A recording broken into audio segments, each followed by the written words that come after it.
picture of that. Okay, it is 3:45. I will call to order the Lower Smoky Hill Water Supply Access District meeting. We will start by having roll call.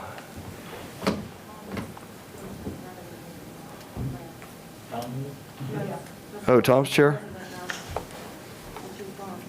I think Melissa's chair, but he's white. Is it? Go ahead. My bad.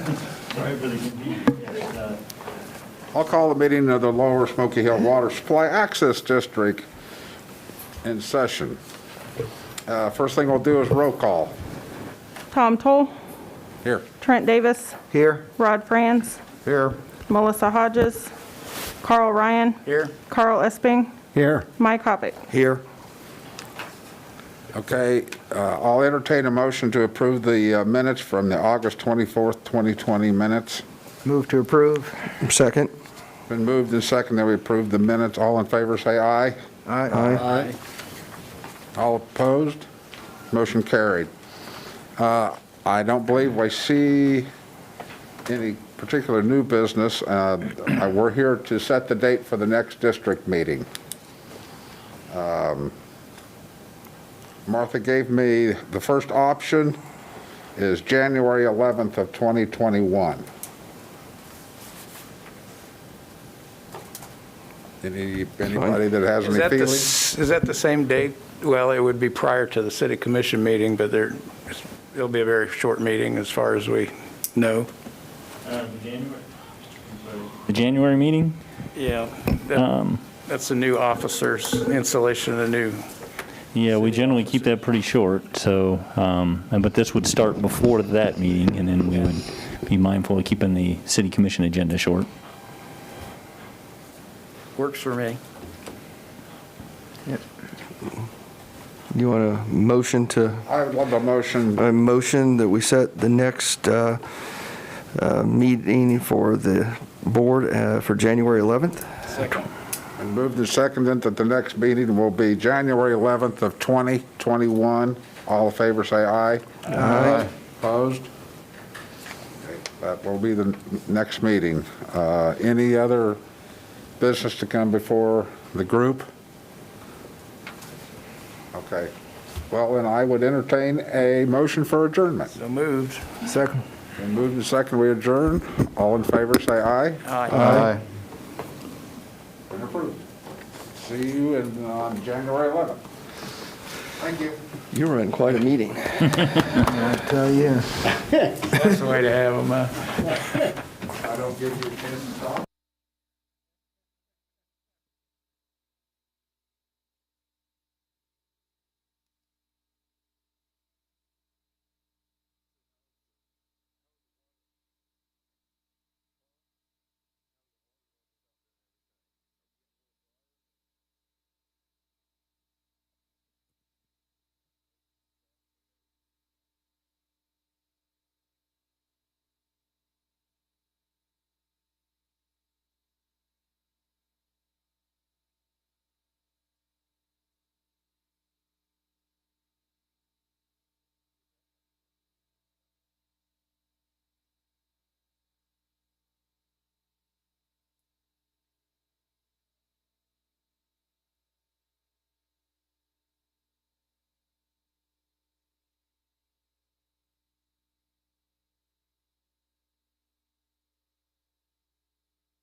Okay, it is 4 o'clock. I will call the November 9th Salina City Commission meeting to order. I will first look to staff for confirmation that the Kansas Open Meeting Act required notice has been properly provided. Yes. Thank you. With that, we will have roll call. Mayor Hoppick, Here? Commissioner Davis, Here. Commissioner Franz, Here. Commissioner Hodges, Commissioner Ryan. Here. Thank you. Will those who are able please stand for a pledge of allegiance and a moment of silence? I pledge allegiance to the flag of the United States of America and to the republic for which it stands, one nation under God, indivisible, with liberty and justice for all.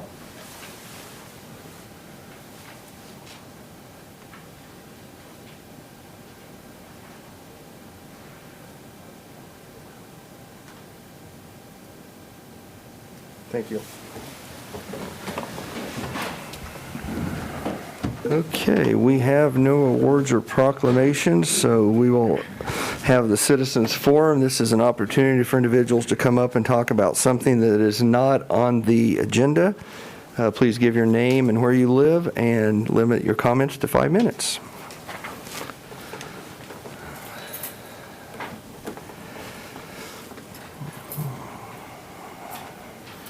Deborah Corrales, Salina. The American Bar Association, the American Kennel Club, the ASPC, American Veterinarian Medical Association, and the American Veterinary Society of Animal Behaviors, and the CDC and many more reputable organizations agree that dogbites.org isn't a reliable source for fact-based information on BSL or dog bite statistics. And the author of Misunderstood Nanny Dogs is not an animal expert. He's just an attorney that wrote a book, which is like me running for city commissioner. Since Salina enacted BSL, over 35 communities in Kansas have repealed their breed bans. Since 2018, over 47 communities have repealed breed bans, Denver being the latest. In January of 2020, Denver City Council member Chris Herden led the charge, proposing the 31-year ban on pit bull type dogs be repealed.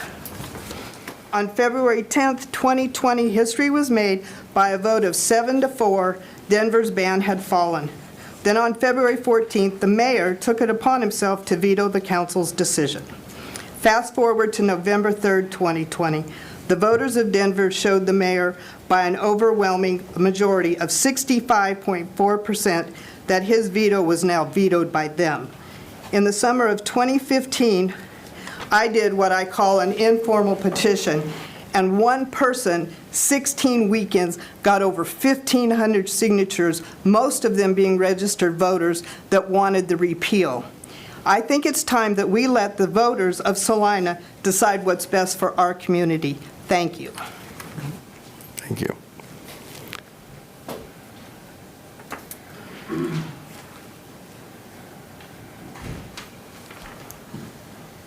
Norman Mantle, Salina. You know what Wednesday is? Veterans Day. And there's nothing on any of your proclamations addressing it or going to acknowledge us veterans or nothing. Shame on you. Thank you. Okay, any other comments from citizens? Okay, with that, we will move to the consent agenda. Item 6.1, approve the minutes of November 2nd, 2020. Okay, well, I only have one item on there. Do I have a motion to approve? I move we approve the minutes as presented. I have a motion and a second to approve the minutes from November 2nd. All those in favor? Aye. Opposed? That passes 4-0. That will lead us to administration. Item 7.1, resolution number 20-7898, recognizing applicants and allocating funds for the 2020 Kansas Community Development Block Grant Coronavirus. Okay, Ms. Driscoll. Good afternoon, Mr. Mayor, Commissioners. Sorry, I brought notes. In review, you may remember July 27th of this year, we were awarded $169,200 of Community Development Block Grant CV, or coronavirus dollars, commonly referred to as CDBG CV. Of that money, the allocation breaks out to $119,200 of Economic Development Mini Grant monies, $35,000 of meal program grants, and then $15,000 for administration of the grant. On August 10th of 2020, the City Commission did pass Resolution 20-7863 approving the grant agreement with Kansas Department of Commerce for this grant, along with authorization for the mayor to execute the grant agreement and associated implementation and administration documents, including our grant administration agreement with North Central Regional Planning Commission. I will say they have been vital in this process. There is a lot of data verification. Typically, CDBG grants require that a certified CDBG administrator assist a city. They are that. Normally, it's an environmental review that's one of the bigger hurdles for these. Not nearly in this, but the LMI verifications and the receipt and invoice verifications have been hefty. And so we have very much appreciated their help in this and their experience having gone through the first round of funding. We are second round funded applicants, so they did bring some great experience to that I think has been time saving for our applicants and very helpful. Just some basic information about this grant for those who aren't familiar with it. No match monies are required, and this is managed through the Department of Commerce. So as staff works or says the state, that's who we're talking about, is Department of Commerce. And no applicant could apply outside of the city. So you couldn't have applied directly to the state. You'd have to apply through us. As a reminder, the economic development dollars that we spoke of, the $119,200, are broken up into two categories. Those are for 5 or less full-time employees. And then the other category under economic development is between 6 and 50 full-time employees. And what this grant looks at is businesses are eligible when they have 51% of their employees qualifying under LMI, or low to moderate income. Based on the size of those businesses, they can get a maximum amount awarded per employee or for their total business, depending on whichever is more. The meal program that we spoke of goes to a nonprofit, and there is no maximum cap on that. The LMI qualifying feature is based on the geographical location of where the services are provided for in the meal program. So it also has its own LMI qualifier, but slightly different than economic development. As we talked about with you in August, we had a very, I think, a fairly aggressive outreach campaign to try and get people aware of this in a fairly short amount of time. You know, these are emergency dollars. So in addition to trying to get this out, many of our businesses needed to move quickly. We advertised, did a press release, advertised in the paper for both meal programs and economic development, built a web page for as kind of an informational landing spot for both these items and kept them together, even though the application windows were slightly different, and also had this information available on the city's social media sites. The web page is still out there and created. We've been building upon that and plan on using it throughout this program, or throughout this process. We also, in addition, for the meal program, since we had contacted meal program providers before applying for this grant to see need and things like that, we also had that list and emailed them additionally to make sure they were aware of the monies, in addition to the media postings and things like that. The application window for the economic development grant was from August 15th of 2020 through September 11th of 2020.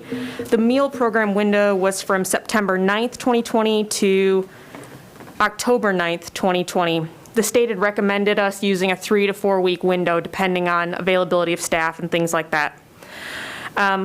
This call for applications resulted in the city getting 10 economic development applications and 1 meal program application. Once we received those applications, we had to go through kind of several levels of verifying in order to get to you tonight with our recommendations for awarding to those subrecipients. So the first level is just general eligibility. That's looking at some of the just basic information that we asked the applicants as they applied to make sure that they complied with our basic state criteria. that was business location. You had to be within the city of Salina. So the state had, or the county, I should say, had some of its own money, and the state was very particular in where the businesses needed to be located. You had to have started your business before March 1st of 2020. So if you hadn't, you were not eligible. Current status of your taxes, you had to be in good standing. If you had an arrangement with the state taking care of taxes in the arrears, that still did not allow for eligibility, and we did verify that with the state. And any conflict with other financial relief programs being participated in. I think many businesses and nonprofits are happy to have access to some of these funds, but I also think there's a bit of fatigue right now because there are a lot of things in different programs out there and everybody's trying to keep them straight. So part of this is there are some little catches in these. If you're in one of the other programs, you might not have been eligible for this. So we had to double check to see what other monies people had been receiving. After that general eligibility verification process, 2 businesses of the original 10 economic development applications were no longer eligible due to taxes in the arrears. And both, as I mentioned, both organizations said that they did have a payment program with the state, but that the state was not in favor of making those eligible applications. After that general eligibility, we went to the LMI, or low to moderate income verification. Applicants were asked to submit income verification forms for each employee that would have qualified. Part of one of the services that North Central Regional Planning Commission helped us with was going through and verifying the information on those forms were in fact correct. And part of that process is making sure that depending on the category, whether that smaller economic development group of 5 or less full-time employees or 6 to 50, of those jobs, at least 51% of those were LMI, and not just the employee, but the employee's family. So that was critical in understanding that piece. For the food program, we had to verify that the services being provided were provided in the LMI census tracts, which are 1, 2, 3, and 5 of the city of Salina. So after doing the LMI verification, the food program was verified, and of the 8 remaining economic development applications, 2 did not qualify. They did not have enough LMI employees. So that took our number of economic development applications from the original 10 down to 6. And then the 1 meal program remained. Next was funding verification, and this is a critical step that I think North Central Regional Planning Commission, if they hadn't told us this, the state wouldn't have told us either, and we were happy to verify that they recommended we do it, but it was never in any of the paperwork they sent. This is a reimbursement type grant, meaning we have to send in verification from the applicants of whatever funding they need.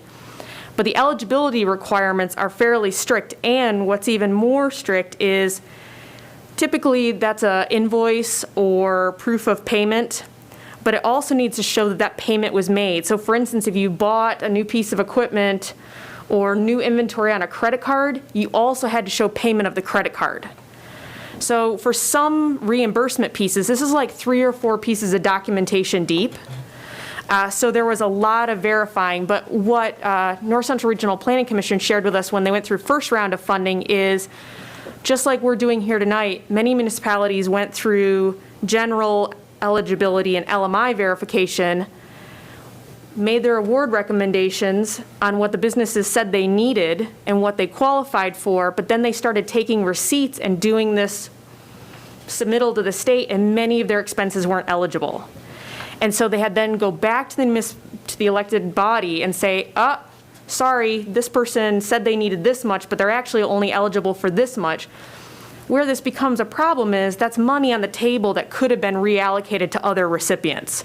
So we made the choice, after verifying that that was okay with the state, to actually do all our funding verification up front. So depending on what you do tonight, we will literally be putting our funding request in tomorrow to get these folks their funds. We're lined up and ready to do that because we've done all of our reimbursement paperwork ahead of time. That funding verification is, and what's allowed, I'm going to speak to the economic development grant because that's really where it's most pertinent, is they are allowed to purchase up to 60 days of consecutive inventory. And then that also includes rent, mortgage payments, payroll, utilities, all utilities except for city utilities. For instance, water. Government frowns on the government paying the government for something. Insurance, and then other types of maintenance expenses. So after having those verified as the correct types of things, and then having the accurate documentation that could verify not only the expense, but the payment of that expense, we were able to take all the remaining 6 economic development applications, and you'll see we provided a table that shows the amount that they requested, the eligibility max based on that criteria that came from the state, and then what we verified were actual expenses that could be reimbursed based on the documentation they provided.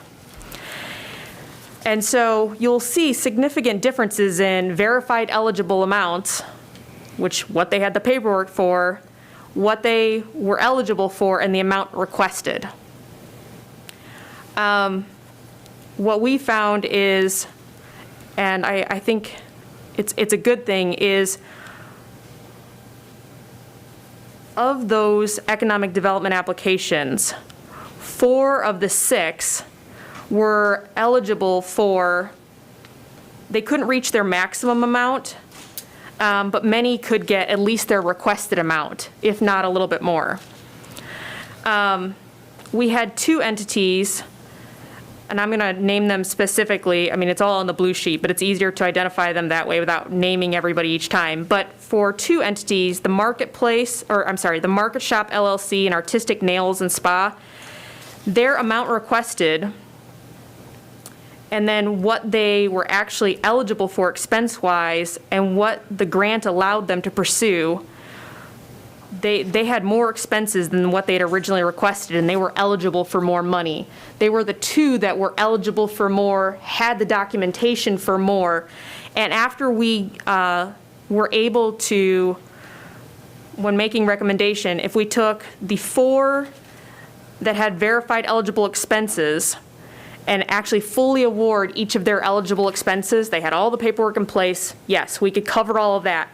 It left us with a small amount of money that we could cover the amount requested by Market Shop LLC, plus an additional $1,153.21. And that is an equal division of the remaining $2,306.40. So basically, after funding everybody as much as we could, of the first 4, Airliner Motel, Metzger Homes, Vivid Salon, and Tapi Raton Hospitality, we had a little over $2,000 left. We equally divided that and recommend awarding that to Market Shop LLC and Artistic Nails and Spa, because that would allow them to not only cover their verified eligible expenses, and that works in, it works with their amount requested and gives them a little bit more because they had the verification through invoices to accept additional funds.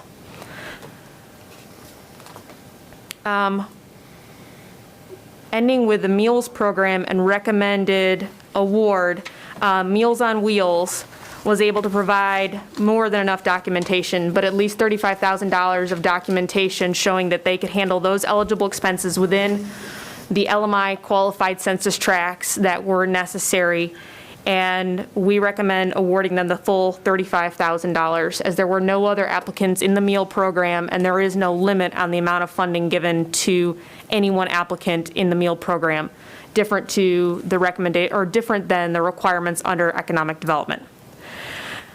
Fiscal note related to this, there is no identified direct city expense other than the staff time associated with this. The assistance from North Central Regional Planning Commission is an expense that's paid for through the $15,000 allocated as part of this grant for administration.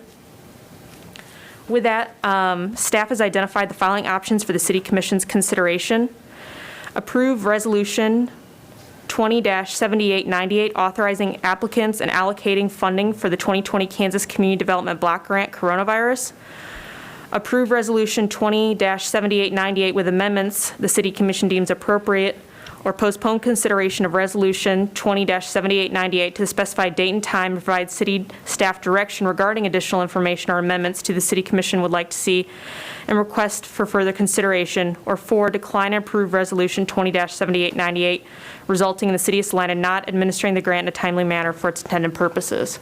I should add, as a final note, these funds, half of the CDBG CV funds need to be expended within the first 6 months of having the grant. We were allocated in July, which basically means we have to expend at least half of our money by early January. We are definitely on track to do that. Our businesses that we have approved, if awarded tonight, in our first allocation request, will basically do all of our funding. And there are no additional requests coming out of our applicants. So we will meet that January timeline as well. Thank you, Mr. Mayor. Okay, thank you. Any questions for staff? I take it that 6-month requirement is based on when we spend the money, not when the applicant necessarily spends it. Not when we spend it. It's based on when we were awarded and then when we give it to the subrecipients. Okay. And since it's a reimbursement, they've already They've spent already it. spent it. All right. What is Metzger Homes? That is, they do some home building, but primarily a property maintenance company.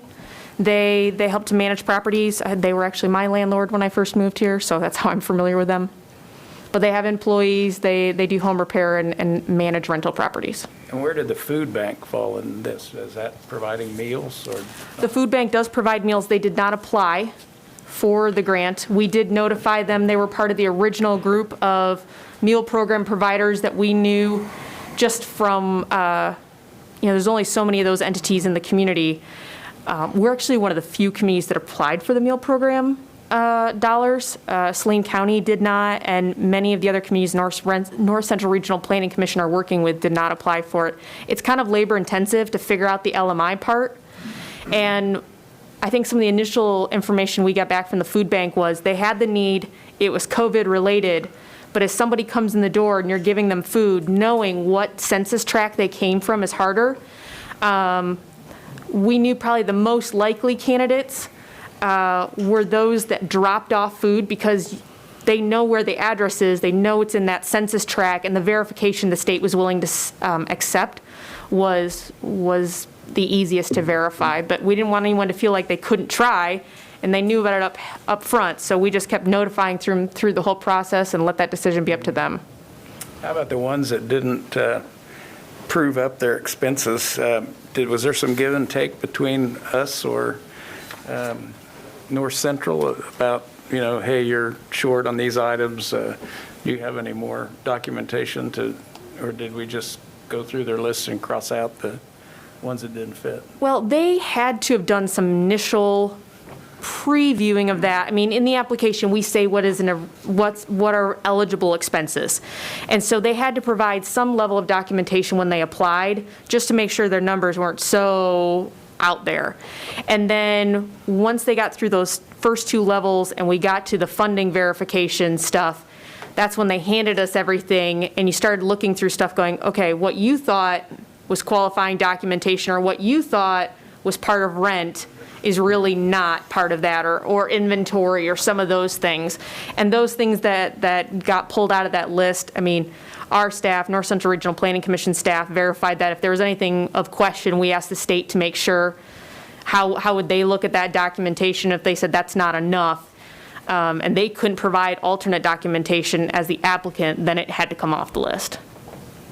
Do we know what North Central Kansas charged us for fees, or did they do the whole 15,000? Generally, the way it works is when we go into that agreement, they do the whole 15,000, and they stay with us from beginning to end.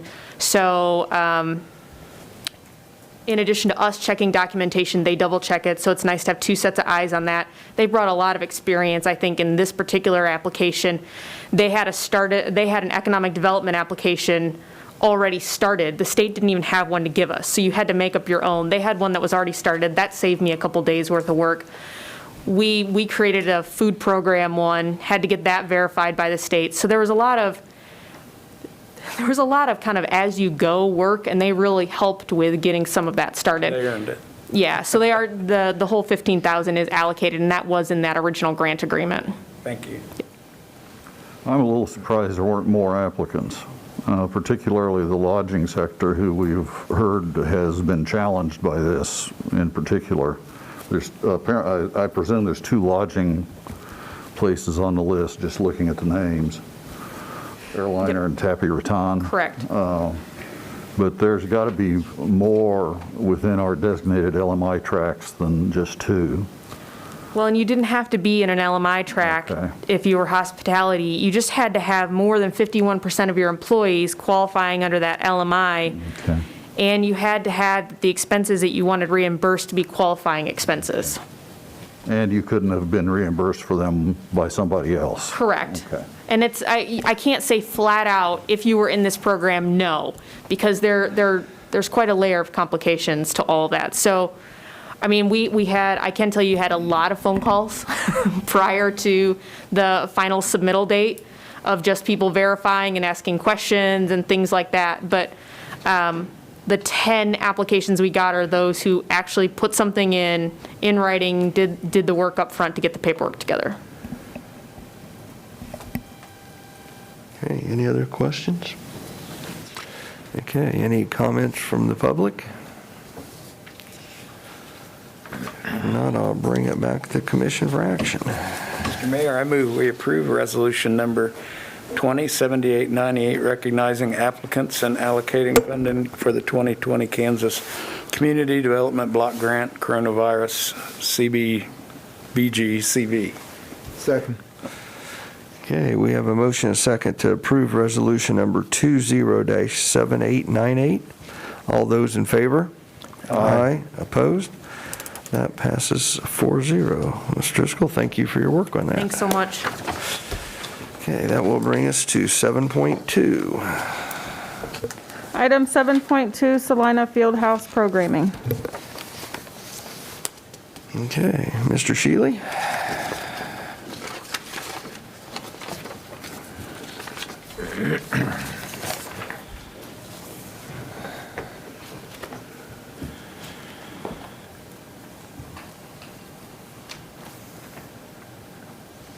Good afternoon, Commissioners. Travis Shaley with the Salina Parks and Recreation Superintendent. As you recall, October 19th, City Commission voted to reopen the Salina Fieldhouse under a modified approach, and that approach included operational hours, changing those from 2 to 10 p.m. for rentals, and then we're covering that with full-time staff. Supervising the programming, which is indoor futsal, and you did authorize part-time staff for that program. It also included continuing the approach with events and tournaments moving forward into the 2021 season. You can catch those on our website. It is www.salinafieldhouse.com. There's a list of events that we have coming up. Our first one is actually this weekend. MAYB tournament with 25, 30 teams. So looking forward to that event. You also gave us some direction for doing some program research of the typical programming that we do offer during this time of winter, November through early March. And that included volleyball, basketball, drop-in, those type of things. In doing so, we got to the drawing board, and so I gave you a list here of the traditional programming that we do offer, and giving you a list there of number of teams that has typically been in those realms, the season that we start and end. As you can see, we kind of have a magnitude of teams there, starting in November through March, and that doesn't include the futsal that you already pre-approved. We have 20 to 30 teams in there, so we do have a lot of teams, a lot of programming going on during that time. So what we did is started evaluating each program individually, how it affects full-time staff that we currently have, part-time staff, 2020 expenses, and then expenses moving forward. So the next couple slides try to break that down to you. And then the first one was adult winter volleyball. This is a great program for our adults, men and women. What I've learned over the years is you don't schedule anything on Thursday nights for those women, because that's their time. That's their ladies' night out. So that's their time away from kids. Not only that we have this program, and this is November through February, but we offer this program year-round. So we do have a spring season that goes March through May. Then we have a summer season, June through July. Then we have a fall season, September through November. So we offer it year-round. We do have a co-ed program. It's on Mondays. It's a good program as far as we have leagues for recreational players. We have leagues for more your intermediate or competitive players. So a very good program. We do have our full-time supervisor currently on staff. What we would need with this program would be the ability to hire 6 officials that we commonly use for this program to rotate through. There's no scorekeepers needed for this program. And then we recommend offering this program December through March. So it would be a little delayed start, but this is a team registration program. So we've been contacted by these teams currently, and they're ready to go, and it doesn't take as much time to get to your league as an individual program would be, okay? So we can start this one definitely in December. The youth competitive basketball, this is a program we started when the field house started. We knew it would go. We offered it the first year. We're in there 25, 30 teams usually. So it's a good program. It's offered to those team registration program, to those teams that are intermediate, competitive. So the idea with that is those 3rd through 6th grade boys and girls, they can play on a league night or a Tuesday night. They can get a game in there, and then those are the teams who play on the weekends. With this program, we currently have our full-time supervisor on staff. We would need permission to hire some officials, approximately 20 plus that we have on our list. And then for this program, we would need scorekeepers. It's up and down action, it's keeping time, it's keeping score, so we need that ability as well. We think we can start this program as normal. So what we would do is start January, it's on a Tuesday night, right away in January, and end by February. Youth recreational basketball. This one's a little more complex, as you can see. It is an individual registration program. Great program. It's for the kiddos who aren't currently on a team. It's for those kiddos who unfortunately may have been cut from the middle school program. We know who those coaches are at the middle school program. Be in a position to cut a kid's not good, but we hand them the registration form, and at least they have the opportunity to still play. That's what we're here for. It's more of your recreational program. It's more in depth though. It takes more time. We skill assess each kid. We evaluate them, and then we form teams as equally as possible. That does take some time. We find the coaches. We schedule the practices for them. We schedule the games. We get the officials, the uniforms, all that stuff. So it is more time extensive. Something to note here is if we were approved tonight, we would have to make a quick turnaround with this one, though, in order to even start games by January. But we think we can do it. But I wanted to note on that marketing tool there, Peach Jar is not available currently right now to get this out to the kids, but we will try to find other avenues to get it out to the community and then start forming teams or taking registrations. We do currently have the full-time supervisor on staff to perform this. We just, again, need the ability to hire the officials. That is not 20 plus 20. It's the same 20 plus officials for the competitive program, okay? So we usually have about 20 to 25 on staff, and then we would need the scorekeepers as well. But we recommend that we could start this program, but it would be modified. We could not start it until January. High school basketball. This is a team predominantly teams, they come to us and say, I want to be on the same team as Billy or Bob or whoever, but we do assign individuals as well that maybe are not on a team. We've done that. It provides an opportunity for those kids who do not play for their high school. Maybe they were cut from the high school team. So it's been a good one. We see a lot of girls and boys on the same team there, more of co-ed and laid back and having a good time. So a good program. It typically starts in January on Sunday afternoons. Sundays is a good time for those high school kids to recreate. The challenges, again, is having part-time staff and the ability to hire them and scorekeepers. This is the big one. The full-time supervisor position for this program, who normally oversees this, that position is currently vacant.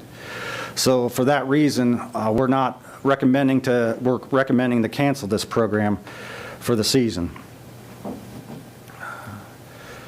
The adult basketball, the team registration, again, quicker turnaround.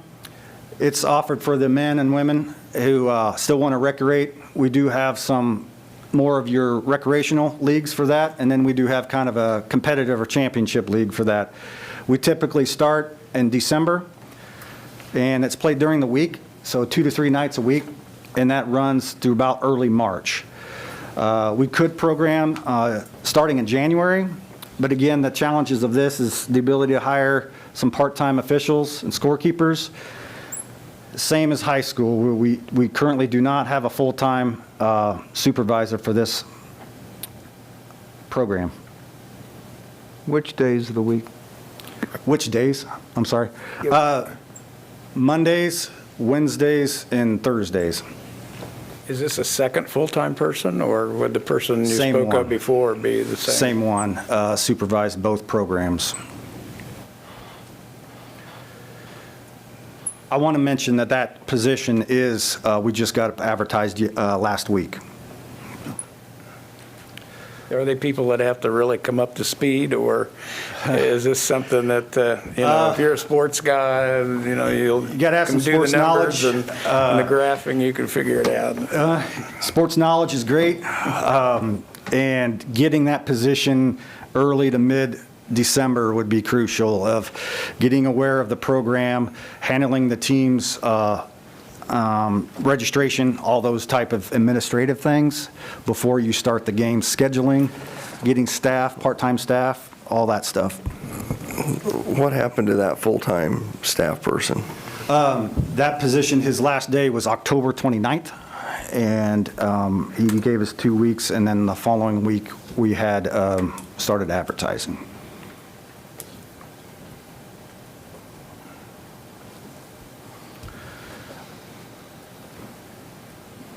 Turf soccer, as you know, you approved the indoor futsal, and that occurs November through December.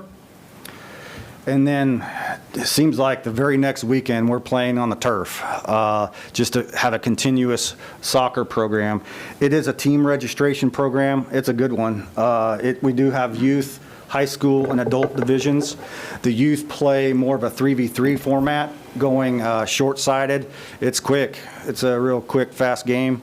The high school and adults play crossways. It's a faster pace, and then that gives them the ability to train for the spring season to come. This program typically runs January through early March, and following the indoor futsal season. We do have the existing full-time supervisor on staff.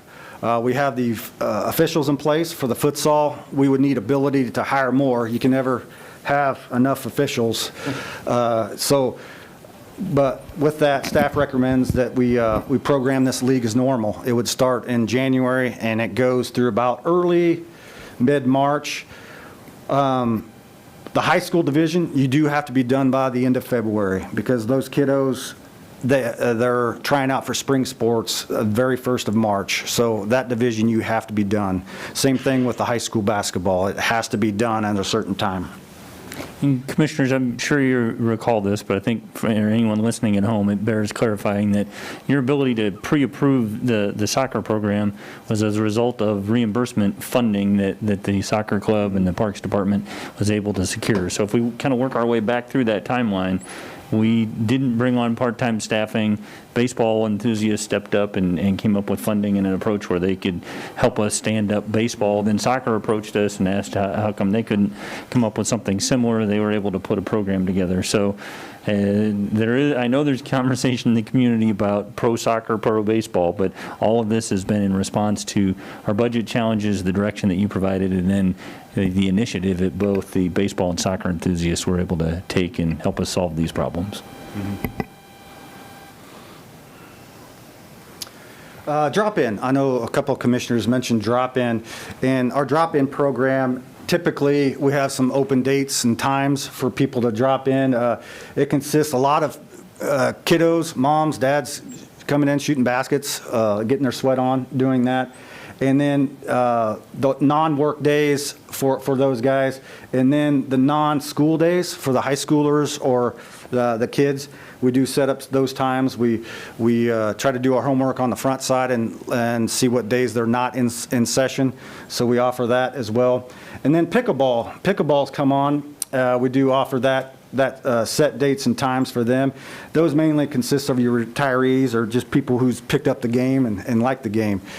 The challenges with this, I think we're pretty much set up ready to go for basketball and volleyball. However, we do need a new pickleball system, and then I did that pricing, so I included that in the costs in the next couple sheets here.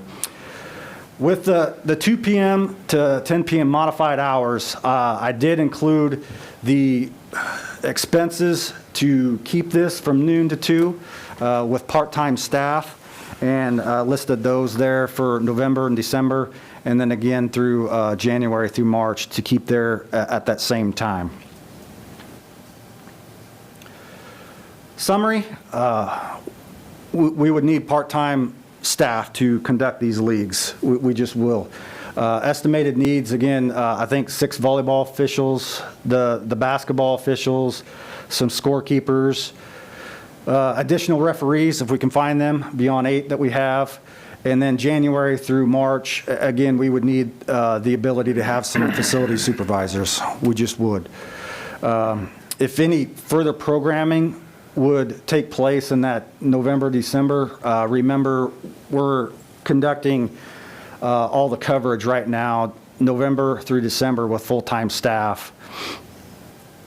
Not only I just wanted to mention it's not that we don't want to offer the programs, it's just a full-time staff member. That position is currently vacant. Here's the meat and potatoes. I hope you can see that. And I try to list each program individually, typically the number of teams, the revenues, and then I know it's important to recognize what expenses would be added to this current budget of 2020. So I tried to break those down individually as much as possible. And then the part-time expenses yet on this budget cycle. And then listed out expenses moving forward into the next budget year, the pre-approved budget that you've already approved. Total program expenses, cost recovery, and then did factor in some direct and indirect cost recoveries in there.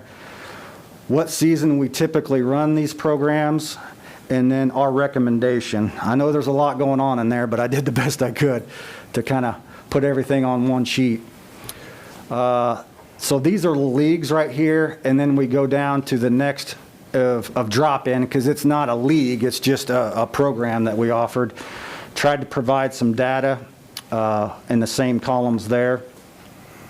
So 2020, and this is just expenses beyond our current status, and that's $4,010 right there. Moving forward into January and March to have that part-time facility supervisor. And what I did there is went to last year's budget and pulled all the payroll from January through March to come up with that number of a projected estimate. The expenses associated with taking temperature during that time, total projected program expenses, and then a total projected of $44,383. And then total projected revenues within just programming.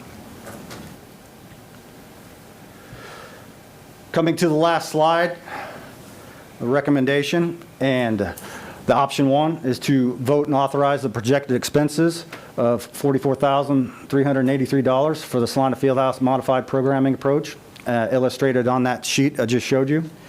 And that goes from November through March of 2021. Option two is postpone programming consideration to a specified date and time and provide staff direction regarding additional information or amendments the City Commission would like to request for their further consideration. Option three, vote for no programming in the Salina Fieldhouse November through March. We recommend option one. With that, I'll bring it back to Commission. Questions or comments from commissioners? What would be your rough estimate, if you have one, on the number of youth that would be in the high school basketball program, January, February, and the men's basketball? I think that was, what, January to March, I think it was. As far as participants or expenses or? Participants. Participants? Yeah. Sure. The high school, we've had, since I've been here, anywhere from 10 to 24 teams in that thing. So last year we had 13. It just depends how many kiddos go out for high school basketball or has that interest. But so little wide variety there, but it's been a popular program. The adult, we had 14 teams last year. I know January and February, there's not too much opportunity for recreation unless you like sitting on a couch watching Sure. NFL playoff games. It'd be just it's a nice outlet, Yes. particularly for those kids who need to hone their skills. So the only impediment to that program is your fear that the supervisor position would not be filled in time to ramp the program up. Right. So ideally, we would like that position December, to be able to administratively handle that program January, February. I just can't sit here and tell you that we can definitely do that. We just got advertised for the position. It has 2 weeks, and then selecting candidates, interviewing, selecting the candidate, that candidate given their notice. I can't promise that. So this would be then a new full-time department employee for you then? It would replace an existing position. Okay. Yes, So this would just be that person's first assignment, so to speak? correct. Okay. I want to commend the staff. You did exactly what we asked you to do back on October 19th. I appreciate the fact that there's a staff recommendation. I do have a concern, and to be honest, I'd like to see us defer the decision for at least 2 weeks. Back on October 19th, in the 2 weeks prior to that, we had 141 new COVID cases, and that number had been flat for about 3 weeks, 3 to 4 weeks. In other words, it had stayed about the same. Last Friday, that number was 284. In other words, our case count has doubled in the past 2.5 weeks. I have a real concern about us opening programming under those circumstances. I think it'd be great to do this. I think people want to do it. The expense doesn't bother me at all, all of that. But I do have a concern about, fanning the flames, so to speak, of the pandemic. Yeah, that is a recent development, and I'm aware of it. The reason I didn't task Parks Department with any of that. I understand that, and I'm not trying to put Mr. Shield on the spot with that. I'm just saying that's something that we couldn't have known at that time, but that we do know now. And the case count today isn't out yet, so I'm not sure what will happen today, but it has been, for the last couple of weeks, a very steep increase. And I don't know if that's related, You know, and that parallels the state of Kansas. It's also been a very steep increase statewide, so I don't think it's anything local that's driving that. I don't know what's driving it. You know, I would like to see at some point, you know, and this is kind of off the topic, some kind of update from the health department on, you know, if they have any insight to that and what the county, who's the lead agency on this actually, if they have any plans for dealing with those circumstances. So I'd be in favor of deferring it for a couple of weeks at least. At what point does delaying the programming affect your ability to provide the programming? Is 2 weeks too much? Some of these under a tight window. What I proposed to you today is what we could do today. I would have to go back to the drawing board, and I'm just assuming it would delay some of those start times. Yeah, some of the start times that are before January, certainly I can see where that would be a problem. Yes. Yeah. Because you have to get people on board, you've got to get registrations done. Yep. I It does get take that. time. The individual one takes the most time. The team, it takes time, but not as much. Are some of these ones that you can do provisional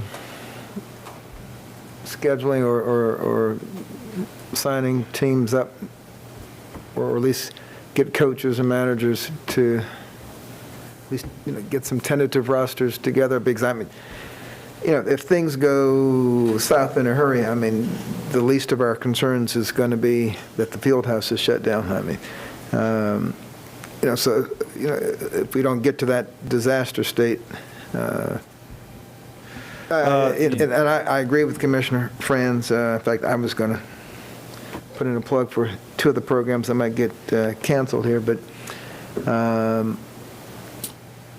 it's, yeah, the next, unfortunately, I wish I could say it was just 2 weeks would be dicey, Yeah, but if it's a runaway train, then it's going to go longer than 2 weeks. And I like to say, I don't know what's driving this most recent spike, and I'm hoping that maybe the county health officer could give us some insight to that.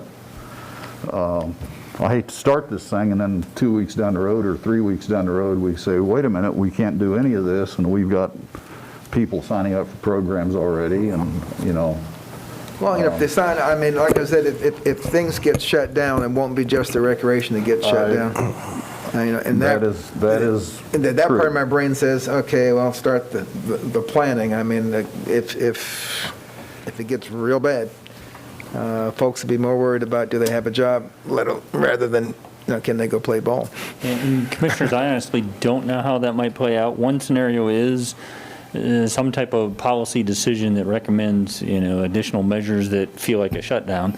The other could very well be just conversation about causes and effect and preventative measures, where you find yourselves revisiting this policy decision kind of on its own, whether you think it's advisable to open the field house, even though there may not be a directive that has to be complied with from the health department. And as we know, the governor's in a recommendation mode rather than an executive order mode at this point. So I think I'm speculating, but it could go one of 2 ways. There could be clear directive, or you could find yourself having to make a somewhat informed scientific policy decision about COVID and whether this is advisable. And the 2 canceled programs, those are both team sport, or are they easy to ramp up? Let's say if you hire a full-time supervisor, he or she is up to speed by mid-December, is that something you could start 3 to 4 weeks? But you said they have to be done by the end of February. They do. Okay. It's possible. Yeah, it's team registration. You have a little quicker turnaround, but ideally you would want that staff member on board early December, mid-December, to start it in January. Is there no contingency plan for staff, you know, resignations? I mean, I'm a little taken back that we would cancel 2 programs because of a full-time staff person leaving. I mean, this is an opportunity. This could happen, you know, that just happens to be we're dealing with COVID, but if this was a regular season and we didn't have COVID and we didn't have that full-time person, we would not be able to offer these?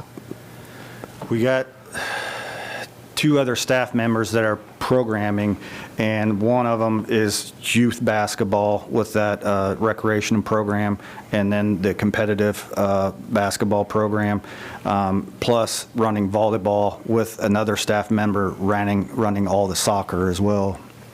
And then we've also committed full-time staff to take temperatures and man Correct. or staff the door.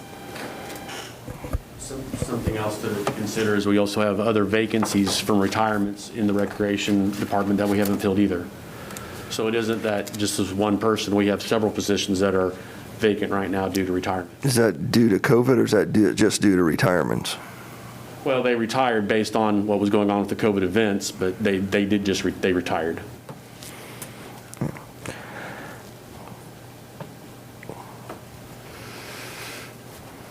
I'm not sure how the public looks at telling them we're not going to have leagues just because of lack of staffing, but I don't.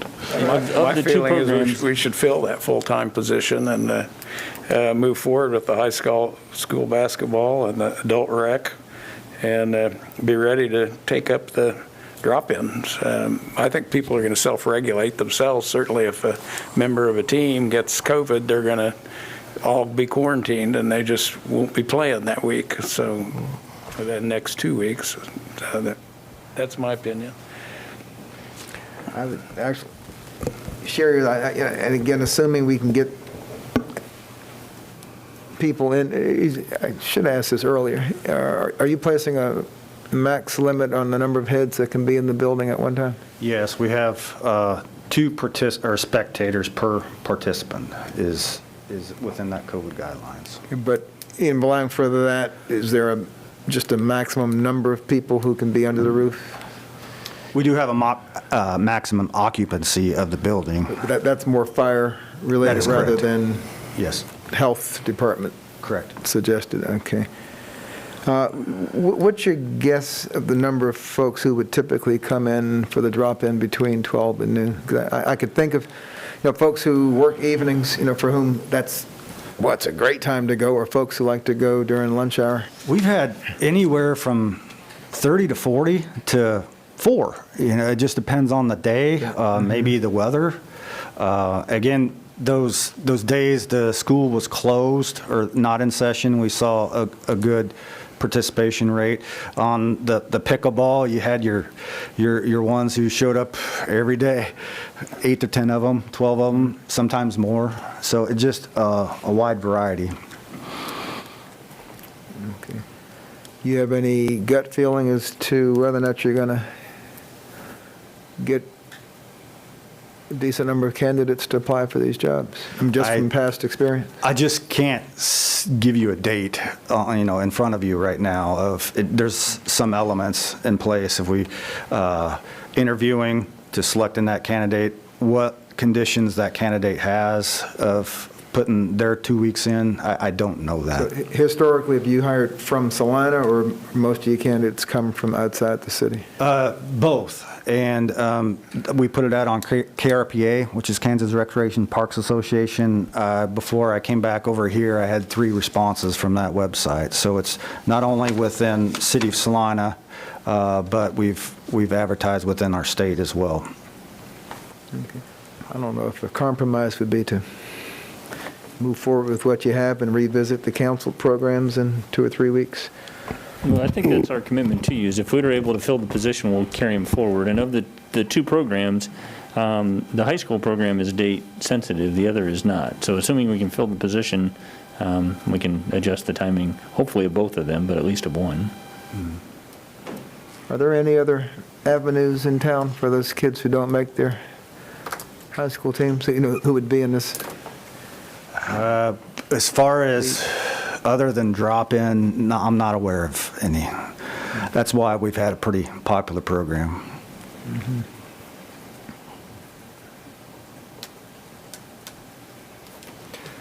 As far as the concern about COVID goes, I think we should try to move forward, and if we find out that these activities are a community spread, then I think we have to deal with it. And I think whenever we send out notification to individuals, we're trying to put leagues together, that should be part of our notice is, this is barring any circumstances that would cause us to shut it down due to COVID-19. So In March, we did have some rentals and that type of thing, and we did refund those, according to, in response to COVID.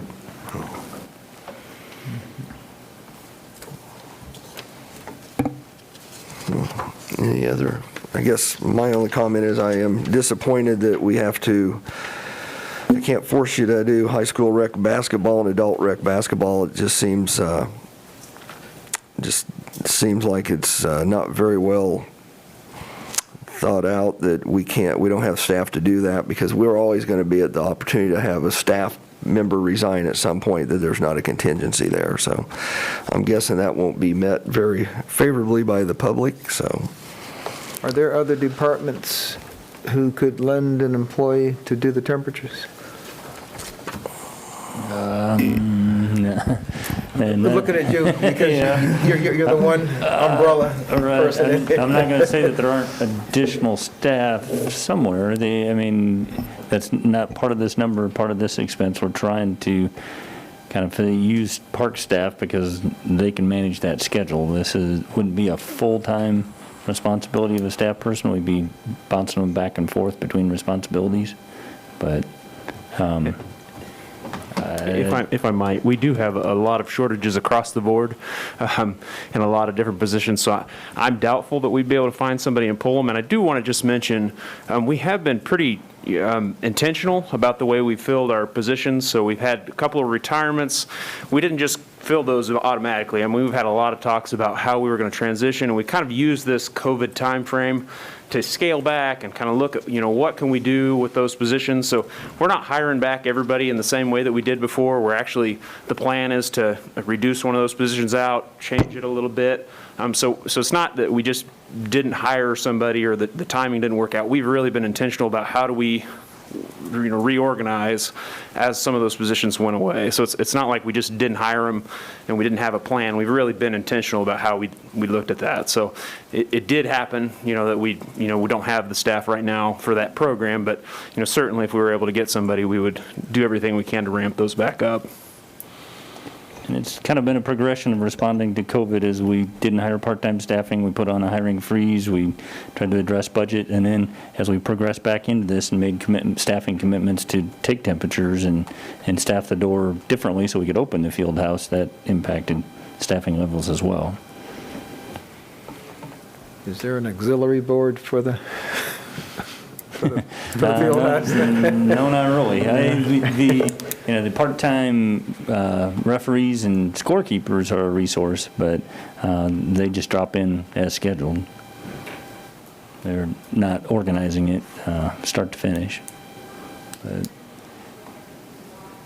I'm hopeful that the timeline will play itself out, that we can get someone hired and get them in and meet the schedule. Sure. okay, any comments from the public? Okay, if not, I'll bring it back to the commission for action.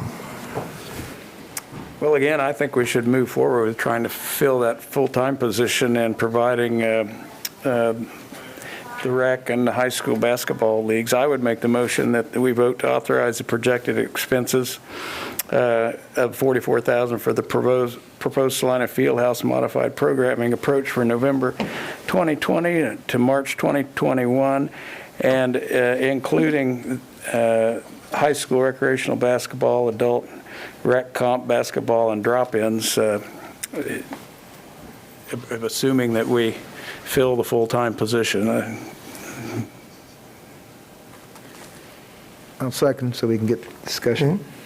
We have a motion and a second to authorize the projected expenses of $44,383 for programming from November 20th through March 21st, hopefully including high school rec basketball and adult rec basketball if staff is hired but in timely manner. Question, so the way this is phrased then I'm assuming there would have to be a point in time in the near future at which we would come back and then make a decision on the 3 programs in question. Well, in all honesty, typically this would be done at the staff level. The only reason it's before you as the governing body is the COVID aspects of it. And so as we go into the 2021 budget, that budget is provided for. It's really, the decision point for you is the transition from the COVID shutdown back to operations in light of both the health aspects and the financial aspects of what we projected the impacts of COVID to be. Other than that, we'd be staffing this through at staff level. Okay, we have a motion and a second. All those in favor? Aye. Opposed? Nay. That passes 3-1. Okay, we have no development business. Does any commissioner have other business to bring before us? Well, as I said, I would like to hear an update from the county health officer on how they perceive our status is given recent trends and what their proactive plan is moving forward if those trends do not modify on their own. In other words, how are they planning to address the continued increase in cases? I guess, would you be willing to approach the county to come and do a short presentation, perhaps? Certainly, if there's consensus on the part of the governing body, I'd be happy to extend that invitation. I think they'd be willing to do that. Well, and I think one of the conversations maybe needs to be had is that this falls under the county as far as the health department, as far as dealing with the COVID, but I think a lot of the citizens look to us for enforcement because of majority of it being within the city limits. So I think that would be good to hear from him. Yeah, I think it's pretty clear that the county's the lead agency on this, but as with the masking requirement, the city had to step forward and take action first. So I think we have a record with the citizens of saying if they don't do it, they expect us to. So, maybe we just have to have that conversation, I think. Is that, just to confirm, is that the consensus of the group? Yeah, and when you say county, you're referring to the county health officer? Or a representative. I mean, I don't know Okay. what Mr. Tiller's, is that the correct name? Yes. Mr. Tiller's availability is, but I would like to see this sooner rather than later, simply because of the steepness of the curve right now. Any other I can certainly extend that invitation. Any other items? If Move not, to I'll adjourn. accept a motion. I got a motion to adjourn. Do I have a second? Second. Motion and second adjourn. All those in favor? Aye. Aye. Opposed? Okay. See everyone next week.